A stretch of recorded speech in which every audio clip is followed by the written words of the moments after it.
आपका अपना YouTube channel horizon tutorial में एक बार फिर से स्वागत है। आज हम लोग हाइट एंड डिस्टेंस का टाइप 8 पढ़ने वाले हैं। इससे पहले टाइप 7 तक हम लोग पढ़ चुके हैं। तो टाइप 8 जो है वो बहुत ही उम्दा तरह का प्रश्न को हम यहाँ पर लेकर के आए हैं और बहुत ही बेहतरीन तरह का प्रश्न है। टाइप 8 में हम लोग डिस्कस करेंगे कि मान लेते हैं कि कोई विमान है, चाहे बादल है, वो कोई झील के ऊपर में उड़ रहा है, चाहे झील के ऊपर में हमारा बादल है, तो उसका परछाई झील में बनेगा या नदी में बनेगा। तो हमसे ये बोलेगा कि जो विमान है जब वो उड़ रहा है झील के ऊपर में, तो वो झील से कितना ऊंचाई पर उड़ रहा है। टाइप 8 में हम इन्हीं सवालों को लेकर के आए हैं और अगर आपको इन सवालों को बहुत अच्छी तरीके से समझना है और बहुत कम समय में आपको बनाना हो और बहुत बेहतरीन तरीके से बनाना हो तो हमारा वीडियो को अंत तक देखते रहें। आप जरूर सीखेंगे, ये हमारा वादा है। आइए तो समझते हैं। तो यहाँ पे जो हम टाइप 8 लेकर के आए हैं, इससे पहले ना इस बात को आपको समझना है कि टाइप 8 में जैसे कि आप यहाँ पे देख रहे हैं कि ये एक विमान है ना, विमान जो है और ये एक झील है। तो ये विमान जो है झील से कुछ ऊंचाई पर उड़ रहा है और इस विमान का प्रतिबिंब यहाँ पे बन रहा है। इस पॉइंट पर इस विमान का प्रतिबिंब बन रहा है। तो हमको इस क्वेश्चन में पूछ रहा है कि बताइए विमान जो है कितनी ऊंचाई पर, झील के सतह से कितनी ऊंचाई पर उड़ रहा है। तो इस तरह का क्वेश्चन को बनाने से पहले आप एक बात को समझें कि इस विमान का क्या बन रहा है, प्रतिबिंब बन रहा है। तो जिस प्रकार से आप लोग 10th क्लास में पढ़े होंगे कि दर्पण के सामने हम जितनी दूरी पर खड़े रहते हैं, हमारा प्रतिबिंब भी दर्पण के पीछे उतना ही दूरी पर बनता है। तो हम यही तरीका, यही कॉन्सेप्ट को यहाँ पर यूज करेंगे। इस बात को आप ध्यानपूर्वक समझें। प्लेन मिरर का एक प्रॉपर्टीज है, समतल दर्पण का एक प्रॉपर्टीज है, एक गुण है। अब दर्पण के सामने हम जितना दूरी पर खड़े रहते हैं उसका प्रतिबिंब भी दर्पण के पीछे उतना ही दूरी पर बनता है। वही तरीका यहाँ पर भी समझना है। अगर ये विमान इस झील की सतह से मान लेते हैं कि 10 मीटर की ऊंचाई पर उड़ रहा है, 10 मीटर की ऊंचाई पर उड़ रहा है, तो झील के नीचे जस्ट 10 मीटर की ऊंचाई पर इसका प्रतिबिंब बनेगा। और यही तरीका को आपको ध्यान में रखना है कि कोई वस्तु झील के सतह से या नदी के सतह से जितनी ऊंचाई पर उड़ेगा उसका प्रतिबिंब झील में या नदी में है ना उतना ही नीचे बनेगा। तो अगर हम ये बोल दें कि अगर ये यहां से 20 मीटर की ऊंचाई पर उड़ रहा है तो इसका प्रतिबिंब है ना झील में कितनी नीचे बनेगा, तो इसका प्रतिबिंब झील में भी 20 मीटर नीचे ही बनेगा। तो यही तरीका हम यहाँ पर यूज करने वाले हैं। तो चलिए क्वेश्चन को हम लेते हैं और क्वेश्चन को बताते बताते हम यहाँ टाइप को भी डिस्कस कर देते हैं। जैसा कि यहाँ पे एक क्वेश्चन को हम लाए हैं। क्वेश्चन यहाँ पर ये बोल रहा है कि झील की पारदर्शी जल सतह से, ये हमारा झील है और झील का बोला पारदर्शी जल सतह से, मतलब आर पार दिख सकता है। कहता कि झील की पारदर्शी जल सतह से, ये झील है और झील का ये क्या हमारा सतह है, ये जो यहाँ पे लाइनिंग हम खींचे हैं ये हमारा क्या है, सतह है। तो बोलता झील के पारदर्शी जल सतह से 30 मीटर ऊपर किसी बिंदु से देखने पर, कहता कि झील के पारदर्शी सतह से 30 मीटर ऊपर किसी बिंदु से देखने पर, हम ये मान लेते हैं कि ये 30 मीटर ऊपर यहां से हम क्या कर रहे हैं, देख रहे हैं। झील की सतह से 30 मीटर ऊपर किसी बिंदु से देखने पर हम यहां से क्या कर रहे हैं, देख रहे हैं। इसको मान लेते हैं ए, इसको मान लेते हैं बी। तो बोलता है कि 30 मीटर है ना, 30 मीटर ऊपर किसी बिंदु से देखने पर किसी वायुयान का उन्नयन कोण 30 डिग्री दिखता है। मतलब यहां से जब कोई व्यक्ति देखता है तो इसका जो उन्नयन कोण है वो कितना दिख रहा है, 30 डिग्री।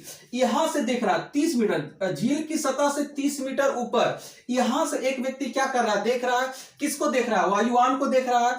तो नीचे से कहां देख रहा है, ऊपर की तरफ देख रहा है। तो जब वो नीचे से ऊपर की तरफ देखता है तो कोण कितना बनता है, 30 डिग्री बनता है। मतलब ये हमारा कितना डिग्री का कोण हो गया, 30 डिग्री का कोण हो गया।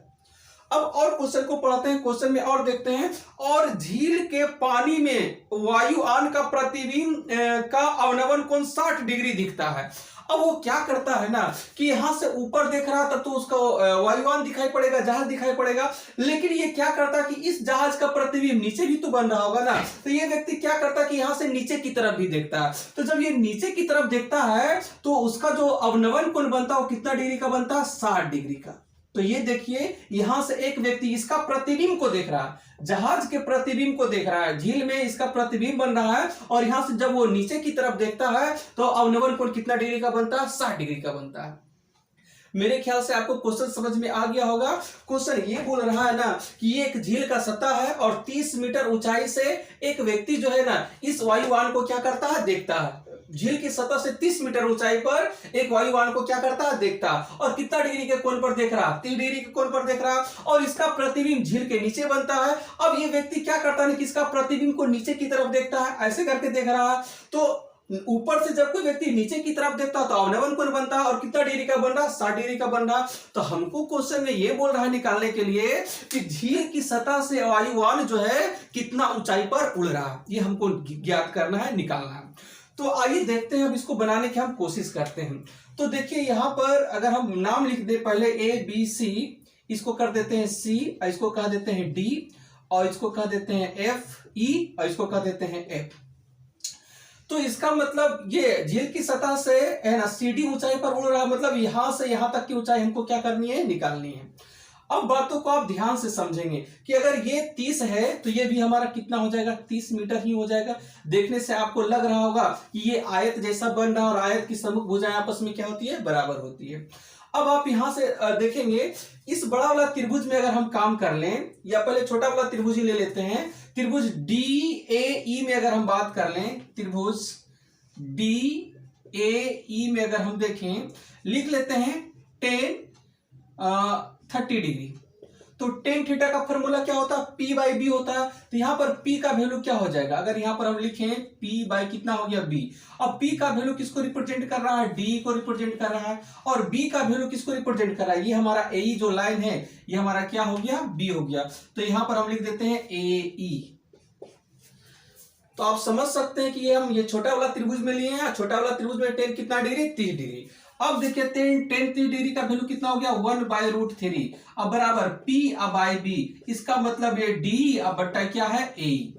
P का वैल्यू हो गया D और B का वैल्यू हो गया A। और P का वैल्यू रिप्रेजेंट कितना कर रहा है, 1 को, और यहां पर B का वैल्यू रिप्रेजेंट कितना को कर रहा है, 3 को। अब आइए बातों को देखते हैं। अब एक बड़ा वाला त्रिभुज में काम कर लीजिए। ये जो हमारा बड़ा वाला त्रिभुज है EAF, ये बड़ा वाला त्रिभुज। तो बड़ा वाला त्रिभुज में अगर हम देखें, त्रिभुज EAF में देखें तो 10 हम ले लेते हैं कितना डिग्री, 60 डिग्री। 10 60 डिग्री बराबर अगर हम करेंगे तो फॉर्मूला फिर P/B। तो इस बड़ा वाला त्रिभुज के लिए P कौन सा होगा, थीटा के सामने वाला भुजा P होता है, तो ये हमारा E और F क्या हो जाएगा, P हो जाएगा। तो अगर हम पहले लिख लें P/B कितना होगा, B। P का वैल्यू हमारा कौन हो गया, EF, तो यहां पर क्या लिख लेंगे, EF।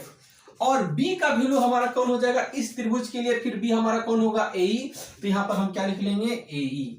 अब 10 60 डिग्री का वैल्यू बैठाइए, 10 60 डिग्री का वैल्यू होता है कितना, √3, तो यहां कितना बैठा दिए, √3, और P/B कितना हो गया, B, और यहां पर हो गया EF बट्टा कितना हो गया, AE। अब बताइए कुछ करना है इसमें कि नहीं करना है, तो ध्यान पूर्वक देखेंगे। इस त्रिभुज को लिए तो भी क्या आया, AE आया।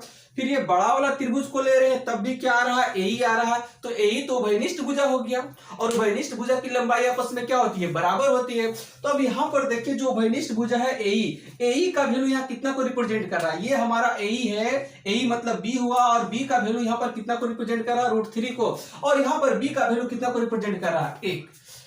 तो जब उभयनिष्ठ भुजा है तो उभयनिष्ठ भुजा में दूरी या लंबाई तो समान होती है, लेकिन यहाँ पे तो समान नहीं दिया गया है। तो पहले हम इसको बराबर करेंगे, इक्वल करेंगे।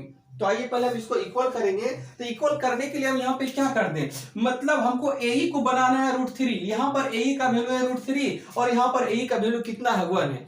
तो इसको √3 बनाने के लिए हम क्या करते हैं, इसमें √3 से मल्टीप्लाई कर देते हैं, और इसमें भी √3 से मल्टीप्लाई कर देते हैं। शायद आपको समझ में आया होगा कि हमने ऐसा क्यों किया है।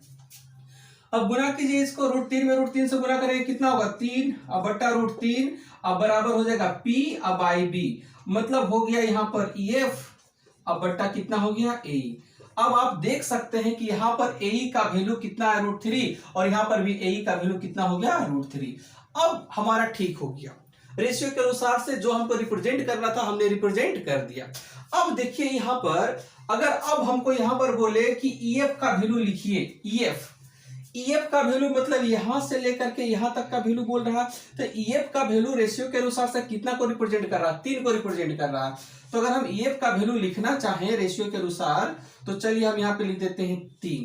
तो आपको ध्यान रहे कि 3 कहां से कहां तक का है, यहां से लेकर के यहां तक है EF का वैल्यू ही हमारा, EF का वैल्यू हो गया हमारा 3। अच्छा, अब ये छोटा वाला त्रिभुज में देखिए डी का वैल्यू कितना को रिप्रेजेंट कर रहा है, 1 को रिप्रेजेंट कर रहा है। तो ये वैल्यू हो गया हमारा यहां से यहां तक कितना हो गया 1, ये वैल्यू यहां से यहां तक हो गया हमारा 1। तो अब बताइए कि ये यहां से यहां तक 3 है और यहां से यहां तक 1 है, तो टोटल यहां से यहां तक कितना हो गया? तो टोटल यहां से यहां तक 4 हो गया वैल्यू। यहां से यहां तक का वैल्यू 3 है और यहां से यहां तक का वैल्यू 1 है, तो टोटल यहां से यहां तक का वैल्यू कितना हो गया? 4 हो गया। तो अगर हमको इस वैल्यू को पूरा यहां से यहां तक का वैल्यू को अगर हमको रिप्रेजेंट करने के लिए कहा जाए तो हम रिप्रेजेंट करेंगे कि ये टोटल वैल्यू हो गया हमारा 4, यहां से यहां तक टोटल वैल्यू हो गया हमारा 4। तो बताइए कि यहां से यहां तक टोटल वैल्यू हो गया हमारा 4। और अभी अभी हम एक बात को बताए थे आपको कि जो झील की सतह से वायुयान जितना ऊंचाई पर उड़ेगा उसका प्रतिबिंब जमीन के नीचे भी झील के नीचे भी उतना ही गहराई पर बनेगा। तब एक बात बताइए कि टोटल कितना है 4, इसका मतलब यहां से दूरी का बंटवारा हो जाएगा, क्योंकि जितना ऊंचाई पर ये है उतना ही नीचे उसका क्या बन रहा होगा? प्रतिबिंब भी बन रहा होगा। तो टोटल है यहां से यहां तक 4, तो यहां से यहां तक कितना होगा? यहां से यहां तक कितना होगा? 2 यूनिट हो गया। ये हमारा हो गया 2 यूनिट, मतलब यहां से लेकर के यहां तक का जो वैल्यू हो गया ये हमारा हो गया 2 यूनिट, ये हमारा वैल्यू हो गया 2 यूनिट हो गया। अब और अगर बात कर ले, यहां से यहां तक का वैल्यू हो गया 2, फिर उसी तरह से यहां से यहां तक का भी वैल्यू कितना हो जाएगा हमारा? 2 हो जाएगा। ये यहां से यहां तक का वैल्यू हो गया कितना? 2। अब फिर ध्यान से बातों को समझेंगे कि ये यहां से यहां तक 2 है और यहां से यहां तक 1 है, तो यहां से यहां तक कितना हुआ? 1 हुआ, 1 यूनिट हुआ। किसके अनुसार? रेशियो के अनुसार। तो ध्यान पूर्वक देखेंगे कि ये टोटल डिस्टेंस 4 था और हमको पता है कि यहां से तो दूरी आधा आधा हो जाएगा, तो 4 को आधा आधा बांट दीजिए तो इधर कितना चला गया? यहां से यहां तक 2 और यहां से यहां तक भी कितना आ गया? 2। अब एक बात देखें कि यहां से यहां तक है कितना? 1 है, और यहां से यहां तक है कितना? 2 है, तो यहां से यहां तक कितना होगा? 1। यही 1 का वैल्यू कितना दिया गया? 30 यूनिट, 30 मीटर दिया गया, मतलब 1 यूनिट का वैल्यू कितना है? 30 मीटर। तब अगर हमको यहां से लिखना होगा कि तुलना समान चीजों में किया जाता है, तो इतना दूरी का तुलना इतना ही से कर देंगे। तो रियली में इतना दूरी कितना दिया हुआ? ई से लेकर के सी तक का जो दूरी दिया गया कितना दिया है? 30। तो इसी दूरी का तुलना इसी दूरी से करेंगे और हमारा यूनिट वाइज कितना आया है? 1 आया है, मतलब 1 यूनिट रिप्रेजेंट कर रहा है कितना को? 30 को रिप्रेजेंट कर रहा है। तुलना समान चीजों में किया जाता है और जिसे भी निकालना उसको मल्टीप्लाई कर देते हैं। हमको बोल रहा है क्या निकालने के लिए? हमको ये बोल रहा है ना कि विमान जो है ना इस सतह से कितना ऊंचाई पर उड़ रहा है। तो बोलिए यहां से लेकर के यहां तक कितना यूनिट का वैल्यू है? 2 यूनिट का वैल्यू है, मतलब 2 यूनिट का वैल्यू हमको क्या कर रहा है? पूछ रहा है। तो जिसको भी निकालना रहता है उसको हम क्या कर देते हैं? गुना कर देते हैं। मतलब ये किसका लंबाई निकल जाएगा? सीडी का लंबाई या ऊंचाई निकल जाएगा। सीडी की ऊंचाई निकलेगा। विमान सीडी यहां से लेकर के यहां तक ये हमारा क्या हो गया? इसका ऊंचाई हो गया। तो सीडी बराबर अगर हम करेंगे तो यहां 2 से मल्टीप्लाई करना पड़ेगा, तो सीडी बराबर करेंगे तो 30 गुना कितना हो गया? 60 मीटर। और ये हमारा क्या हो गया? आंसर हो गया इस क्वेश्चन का। तो क्वेश्चन को ध्यान पूर्वक समझेंगे, हालांकि ज्यादा इस क्वेश्चन में है नहीं, बस थोड़ा लॉजिकली हम लोगों को सोचना है और उस पर है ना ध्यान देना है। तो मेरे ख्याल से आप लोगों को समझ में आ गया होगा। क्वेश्चन नंबर 2 को। क्वेश्चन नंबर 2 में क्या कह रहा है? क्वेश्चन नंबर 2 में बोला जा रहा है कि एक झील के 60 मीटर ऊपर एक बिंदु से एक बादल का ओनियन कोण 45 डिग्री है। बोल रहा है एक झील के 60 मीटर ऊपर। तो ध्यान से समझेंगे कि मान लेते हैं कि ये हमारा झील है, ये हमारा झील है। तो झील के बोल रहा है कि एक झील से 60 मीटर ऊपर। तो अगर हम यहां पर बात कर लेते हैं कि यहां से यहां तक का जो ऊंचाई है वो कितना मीटर है? 60 मीटर। तो क्वेश्चन में बोला क्या जा रहा है कि एक झील के 60 मीटर ऊपर एक बिंदु से, एक झील के 60 मीटर ऊपर एक बिंदु से, तो मान लेते हैं कि 60 मीटर ऊपर में एक बिंदु हमारा क्या है? ए है। तो 60 मीटर ऊपर एक बिंदु से एक बादल का उन्नयन कोण, मतलब यहां से एक व्यक्ति जो है ना बादल को क्या कर रहा है? देख रहा है। झील के 60 मीटर ऊपर से एक व्यक्ति क्या कर रहा है? एक बादल को देख रहा है और उसका उन्नयन कोण बोल रहा है कितना डिग्री है? ये हमारा उन्नयन कोण दिया गया 45 डिग्री है। तो यहां से जब ये बादल को देख रहा है तो उन्नयन कोण कितना डिग्री है? 45 डिग्री है। अब देखिए ये झील है और यहाँ पर बादल है, तो इस बादल का प्रतिबिंब भी तो झील में बन रहा होगा। तो एक व्यक्ति क्या करता है कि पहले तो वो बादल को देखता है, तो यहां से जब ये एक पॉइंट से जब वो बादल को देख रहा है तो उसका उन्नयन कोण कितना डिग्री है? 45 डिग्री है। लेकिन जब ये बादल के प्रतिबिंब को देखता है झील में बादल के प्रतिबिंब को देखता है, तब बोलता है कि उसका अवनवन कोण है वो 60 डिग्री है। मतलब यहां से यहां तक जब इसका प्रतिबिंब को देख रहा है, इसका अवनमन कोण बोलता है 60 डिग्री है। तो हमको क्वेश्चन में ये बोला गया है कि यहाँ पर कि झील की सतह से बादल की ऊंचाई ज्ञात करें। ये हमारा झील की सतह है और ये क्या है, बादल। तो झील की सतह से बादल की ऊंचाई मतलब CD का वैल्यू हमको निकालना है। तो आइए देख लेते हैं कि अगर ये 60 है तो ये भी हमारा कितना हो जाएगा, 60 मीटर ही होगा। अब हम छोटा वाला त्रिभुज में काम कर लेते हैं। त्रिभुज CAE में अगर हम बात कर लें तो लिख लें त्रिभुज, यहां पर छोटा सा ये त्रिभुज हमारा हो गया। त्रिभुज CAE में अगर हम बात कर लें, ले लेते हैं tan थीटा। तो अगर थीटा की जगह हम लिखें तो tan 45 डिग्री। फॉर्मूला क्या होता है, P/B होता है हमारा फॉर्मूला। तो थीटा के सामने वाला हो गया P, तो पहले फॉर्मूला लिख लें P/B। P का वैल्यू यहाँ कौन रिप्रेजेंट कर रहा है, EC रिप्रेजेंट कर रहा है। तो यहाँ पर हम लिख लेते हैं E और C अब बट्टा B का वैल्यू कौन बता रहा है, तो B का वैल्यू है हमारा AE। तो हम यहाँ पे ले लेते हैं AE। अब आप देखिए tan 45 का वैल्यू होता है कितना, 1/1। अब बराबर यहाँ पे लिख लेते हैं P/B। अब P का वैल्यू है EC और B का वैल्यू है AE। इन बातों को ध्यान से समझेंगे। तो यहां पर ये वैल्यू हो गया। अब हम बात कर लेते हैं बड़ा वाला त्रिभुज में, देखते हैं बड़ा वाला त्रिभुज में देख लेंगे। त्रिभुज है ना, अगर हम बड़ा वाला त्रिभुज को देखें तो बड़ा वाला त्रिभुज में ये बड़ा वाला त्रिभुज में हम काम कर लेते हैं AEF में। A है, ये E है और ये क्या हो गया, F हो गया। तो अगर हम बात कर ले यहां से, या इस प्रकार से भी आप ले सकते हैं ट्रायंगल को। यहाँ पे जैसे लिए CAE, ये C है, ये A है और ये क्या है, E है। उसी प्रकार से आप यहाँ पे लिख सकते हैं FA और E, इस वाला त्रिभुज में लेते हैं। ये हमारा हो गया F हो गया और ये A हो गया और ये हो गया E। तो ले लेते हैं त्रिभुज FAE में, ये बड़ा वाला त्रिभुज ले रहे हैं। तो यहाँ पर फिर लिखेंगे tan थीटा। तो tan थीटा का फॉर्मूला हो जाएगा tan कितना डिग्री, 60 डिग्री, P/B। और यहाँ पर P कौन है, थीटा के सामने वाला भुजा P है। तो यहाँ से यहाँ तक का जो दूरी होगा वो हमारा होगा P। तो P का वैल्यू आप यहाँ पे लिख लीजिए EF है। तो यहाँ पर हम लिख लेते हैं EF। और B का वैल्यू अगर हम बात कर लें, ये हमारा हो गया EF। B का वैल्यू अगर बात कर ले तो इस त्रिभुज में अगर हम देखें तो इस त्रिभुज में B हमारा कौन है, AE है। तो यहाँ पर हम क्या लिख लेंगे, AE। अब देखिए tan 60 डिग्री का वैल्यू कितना होता है, √3। कुछ नहीं तो यहाँ कितना मान लीजिए 1। और ये P/B है तो P/B और ये EF अब बट्टा AE है तो EF बट्टा AE। अब ध्यानपूर्वक बातों को समझेंगे। यहाँ पर AE जो है हमारा उभयनिष्ठ भुजा है। ये देख लीजिए, ये छोटा वाला त्रिभुज जब हम बनाए तो उसमें भी AE आया और बड़ा वाला त्रिभुज बना रहे हैं तब भी आ रहा है AE। तो AE तो हमारा उभयनिष्ठ भुजा हुआ।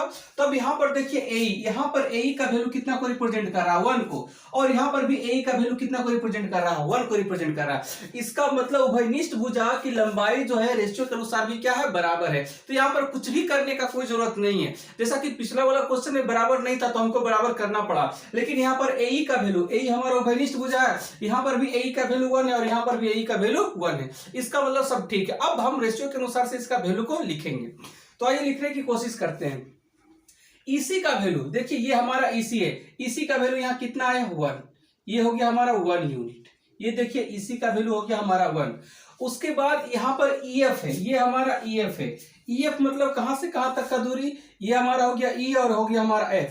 मतलब EF का जो दूरी है हमारा यहां से लेकर के, ये देखिए ये EF है। EF का वैल्यू हमारा कितना है, √3। तो हम यहां पर लिख देते हैं √3। ये वैल्यू हो गया हमारा √3। अब बात ये कीजिए कि ये हमारा यहां से यहां तक √3 है और ये यहां से यहां तक का जो वैल्यू है ये हमारा दिया गया है 1। यहां से यहां तक 1 है और यहां से यहां तक है हमारा √3। तो यहां से लेकर के ये वैल्यू पूरा यहां से लेकर के पूरा यहां तक का वैल्यू कितना हो जाएगा, √3 अब +1। इन बातों को आप ध्यान पूर्वक समझें।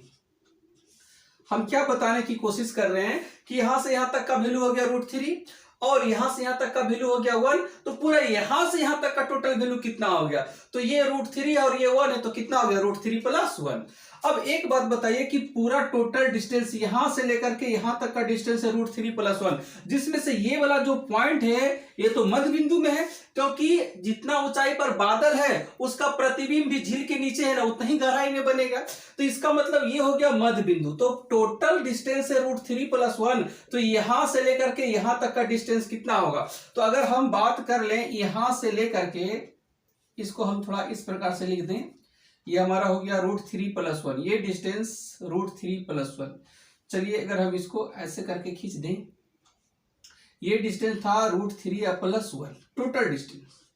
अब लेकिन अगर हम यहां से यहां तक का बात कर लें, ये और ये यहां से यहां तक का अगर हम बात करें, तो देखिए ये चूंकि मध्य बिंदु में है ये रेखा, तो अगर ये टोटल यहां से यहां तक है √3 + 1, तो ये डिस्टेंस हो जाएगा √3 + 1/2। ये डिस्टेंस हो गया हमारा √3 + 1/2। और ये डिस्टेंस किसको रिप्रेजेंट कर रहा है, ये हमारा रिप्रेजेंट कर रहा है बादल की ऊंचाई, झील की सतह से बादल की ऊंचाई। तो झील की सतह से बादल की ऊंचाई कितना है, √3 + 1/2। अब ध्यान पूर्वक बातों को समझेंगे, ये यहां से यहां तक √3 + 1/2 है और ये यहां से यहां तक 1 है, तो बोलिए यहां से यहां तक वैल्यू कितना होना चाहिए। ध्यान से बातों को समझें आप, हम क्या बोल रहे हैं, हम क्या बताने की कोशिश कर रहे हैं, ये यहां से यहां तक है √3 + 1/2 और ये जो वैल्यू है हमारा 1 यूनिट है, तो ये वैल्यू कितना होगा, हम क्या करेंगे इस डिस्टेंस में से 1 यूनिट को घटा देंगे तो ये वैल्यू हमारा बच जाएगा। तो अगर यहां पर हम बात कर लें तो √3 + 1/2 और माइनस किसको कर देंगे 1, कुछ नहीं तो 1, यहां पर आप एलसीएम ले ले तो कितना हो गया 2, तो यहां पर होगा √3 + 1 और माइनस कितना हो जाएगा 2, मतलब यहां पर जो वैल्यू बचेगा आपका √3 और -1/2, किसका वैल्यू बचा, यहां से लेकर के यहां तक का जो वैल्यू वो आ रहा है √3 - 1 और बाई हमारा ये कितना हो गया 2। अब यही वैल्यू तो दिया गया, हमारा जो रियल वैल्यू दिया हुआ था 60 मीटर, ये वैल्यू दिया गया और रेशियो के अनुसार से भी हम ये वैल्यू को यहाँ पर क्या कर चुके हैं, निकाल चुके हैं। तो इसका मतलब तुलना हम समान चीजों में कर लेंगे, इतना दूरी का तुलना इतना दूरी से कर लेंगे, तुलना समान चीजों में किया जाता है और जिसे भी निकालना उसको हम लोग क्या कर देते हैं, गुना कर देते हैं। तो इतना दूरी का तुलना इतना ही दूरी से करेंगे, तो ध्यान से बातों को समझेंगे, ये हमारा कितना है 60 और हमारा रेशियो के अनुसार से कितना आया √3 और -1/2। तो तुलना समान चीजों में किया जाता है, इतना दूरी का तुलना इसी से कर लिए और जिसे भी निकालना उसको हम क्या कर देते हैं, गुना कर देते हैं। तो निकालना है किसको, हमको बोल रहा है कि बादल कितना ऊंचाई पर है ना, तो ये वैल्यू कितना को रिप्रेजेंट कर रहा है √3 + 1/2, तो जिसे भी निकालना उसको क्या कर देते हैं, गुना कर देते हैं। तो चूंकि इस वैल्यू को निकालना है तो इसको हम गुना कर देते हैं, √3 + 1 और बाई कितना हो गया 2, तो हमारा क्या निकल जाएगा, हमारा निकल जाएगा CD मतलब बादल की ऊंचाई। तो आप फिर से समझे कि तुलना समान चीजों में किया जाता है और जिसे भी निकालना उसको हम गुना कर देते हैं।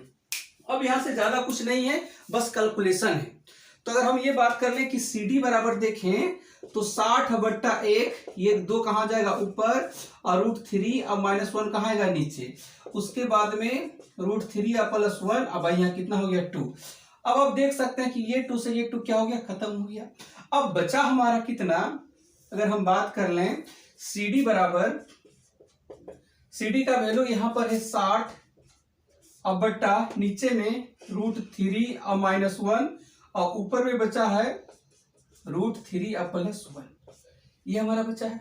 अब हम ये चाहते हैं ना कि नीचे में हमारा माइनस ना हो, हम इसमें रेशनलाइजेशन करेंगे। तो जब हम इसका रेशनलाइजेशन करेंगे तो √3 - 1 है तो यहां पर गुना कर देंगे √3 + 1 से, मतलब हम ये करेंगे रेशनलाइजेशन आप लोग जानते होंगे, तो 60 बट्टा √3 और -1 और इंटू √3 और +1 और इंटू अगर हम ये बात कर लें √3 और +1 और बट्टा हो जाएगा हमारा √3 और +1। इन बातों को देखते तो यहाँ पर रेशनलाइजेशन करेंगे तो CD बराबर अगर यहाँ पर करना होगा तो 60 बट्टा √3 और -1 इंटू √3 और +1। तो परिमेयकरण करने के लिए क्या करते हैं, आप लोग को पता है यहाँ माइनस है तो यहाँ पर क्या लिखेंगे प्लस, तो √3 और +1 और जो चीज ऊपर में लिखे वही चीज आप नीचे में लिख दीजिए √3 + 1। ये हो गया परिमेयकरण। तो आइए देखते हैं। तो यहाँ पर वैल्यू अगर हम इसका सोल्व करेंगे तो आएगा 60 इंटू ए प्लस बी का होल स्क्वायर में टूट जाएगा। तो ए प्लस बी का होल स्क्वायर में टूटेगा तो देखिए √3+1 है, यहाँ पर भी √3+1। तो ए प्लस बी का होल स्क्वायर में तोड़ेंगे तो यहाँ कितना हो जाएगा ए स्क्वायर और प्लस 2ab और प्लस बी स्क्वायर। तो 3 और 1 कितना हो गया 4 और प्लस होता है 2ab तो हो जाएगा 2 और √3। और नीचे में अगर हम बात कर लें तो a minus B into A plus B, A square घटाओ बी स्क्वायर। तो √3 का स्क्वायर करेंगे तो कितना आएगा 3, तो ए स्क्वायर घटाओ बी स्क्वायर और 1 का स्क्वायर करेंगे तो कितना आएगा 1, तो 3 माइनस 1 करेंगे तो कितना आएगा 2। तो यहाँ पर हम डायरेक्टली लिख देते हैं 2। तब ये से ये क्या हो गया कट गया, कितना बार में 30 बार में। तो हम यहाँ पे लिख देते हैं। चलिए आइए इसको हम थोड़ा सा यहाँ लिख देते हैं। तो अगर CD बराबर अगर हम लिखें तो CD बराबर हमारा आ गया 30 इंटू, यहां से हम 2 कॉमन ले लेते हैं।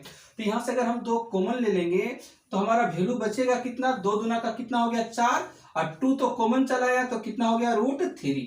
अब ये देखिए CD बराबर अगर हम बात करें तो 30 दूना कितना हो गया 60। अब हम यहाँ पर क्या करेंगे √3 का वैल्यू बैठाएंगे। √3 का वैल्यू होता है 1.73। तो 1.73 प्लस 2 जोड़ेंगे तो 2 और प्लस 1.73 करेंगे तो 3.73 हो जाएगा। तो यहाँ पर हम डायरेक्ट लिख देते हैं 3.73। आप इसको हल कर लें, हल करने के बाद इसका जो आंसर आने वाला है 223.8 इतना मीटर। और यही हमारा बादल की क्या हो गई ऊंचाई, CD ऊंचाई निकालना था और ये हमारा CD बादल की ऊंचाई हो गई। तो फ्रेंड्स यदि आपको वीडियो हमारा पसंद आता हो, कुछ फायदा हो रहा हो तो वीडियो को कृपया करके लाइक करें, शेयर करें और हमारा चैनल को सब्सक्राइब करें।